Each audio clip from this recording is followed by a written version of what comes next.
Chris, what is our first main topic today? Our first topic is going to come from Valarie K, who says, "Hi, John.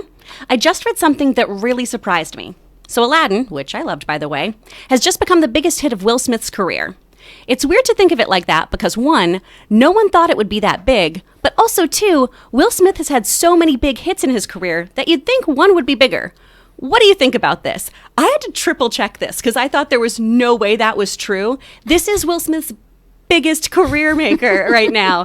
What do you think about that? How is that possible? I know it is really weird, and I think it crossed the threshold on Friday. When you do sit back and think about the career of Will Smith, he was the last guy that you could say was the truly bankable movie star. There was, and that hasn't been for a number of years, but there was a stretch of time when just put Will Smith in a movie and you're pretty much assured you're going to make money with the movie. Now, today that doesn't exist. Sure, you put Dwayne "The Rock" Johnson in your movie, it guarantees it'll make more money than it would without him, but we've seen Dwayne Johnson put out a couple of movies that don't exactly draw in big numbers at the box office either. So that day's gone, but Will Smith was one of them. And to see a movie like Aladdin that isn't even at $900 million. Huge, massive hit, approaching $900 million. But still, you just think that there were bigger ones. But when you put it into perspective, it's true.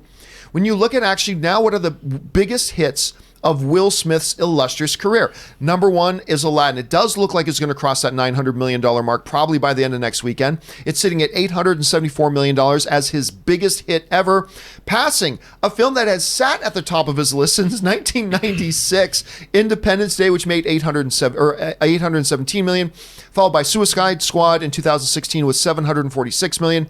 Hancock, which, by the way, where is that sequel? 208 film making $624 million, and Men in Black 3 in 2012 that made $589 million. It is crazy when you're thinking about it, but yeah, especially when there was a lot of skepticism going into Aladdin. A lot of people hated the first look at the genie. A bunch of people were still unsure about Will Smith's casting in the role. I was always behind his casting in the role, but yeah, I thought he looked a little Ghibli in the first pieces of footage. I wasn't thrilled with it myself either, but I tell you, I really like this movie. I think it deserves a lot better than it's getting, even though it's approaching $900 million. Now, Will Smith is also very cognizant of the fact that this is now his biggest film. The dude is now 50 years old, and he took to social media and put out a really nice little post, and he said this.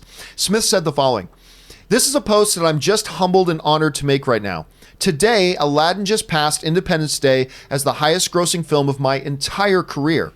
To be in this game as long as I've been in this game, and to have my biggest movie at this point in my career, I just want to say thank you." Which is awesome, because you think about it now, Rob, I still think a lot of us, we think of Will Smith and we think of the Fresh Prince of Bel-Air. He's still that young guy. He's 50 years old. He's a veteran in this business. He's been around a while, and just now, since 1996, the biggest film of his career. Number one, what do you think this says about the legacy of Will Smith? How does this affect the overall, 25 years from now as we're looking back on the career of Will Smith and all that kind of stuff? And are you surprised, like a lot of people are, hearing that Aladdin is now the biggest film he's ever had in his career? When I first think about Will Smith, I think about parents just don't understand.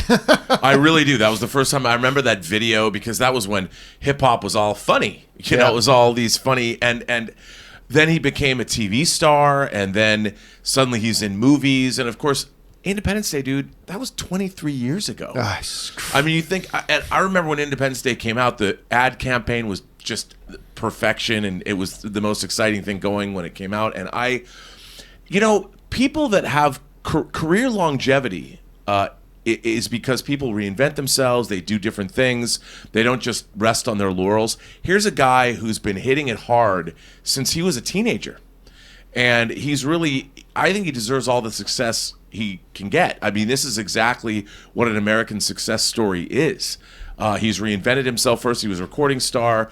There's really interesting stories. You can go see him tell the story about how he went from being a recording star to how he became on the Fresh Prince of Bel-Air. It's a great story. It's a YouTube video that he made. You should watch it. It's great. And then to see him, he made some really interesting choices. He worked with Michael Mann in Ali.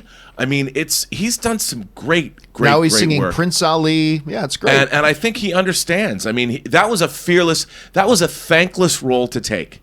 I mean, the potential for abject failure, by making Aladdin was certainly high. And that was a and how big, dare you take over a role from Robin Williams? big risk. And you know, but he knew, And when we were at CinemaCon, you and I were like dubious. We're sitting there like, we're not gonna. We see that Yes, clip, we were. and we're like, this works. We both knew it. We both turned to each other afterwards, and we're like, that's gonna work. And he knew it was gonna work. So kudos to everybody involved. Yeah, and you know what? I think you just nailed on something that we are kind of glossing over, and I'm so glad you brought it up, is that, look, actor, take a movie, but you're talking about an actor like Will Smith, who can take a lot of roles. I'm sure he gets offered a lot of stuff at this point in his career. To take on an Aladdin, it's so dubious, because everybody only thinks at the time, you could only do Aladdin if you just take the voice track of Robin Williams and add his voice track to the live action. That's the only way this is going to work. And because it was a beloved thing from Robin Williams, understandably. One of the things I loved about this movie, and I just saw it for the second time on Friday night, and I went from really enjoying it to flat out loving it. I love this Aladdin movie. But one of the things that I really appreciated about it was that Will Smith did two very important things.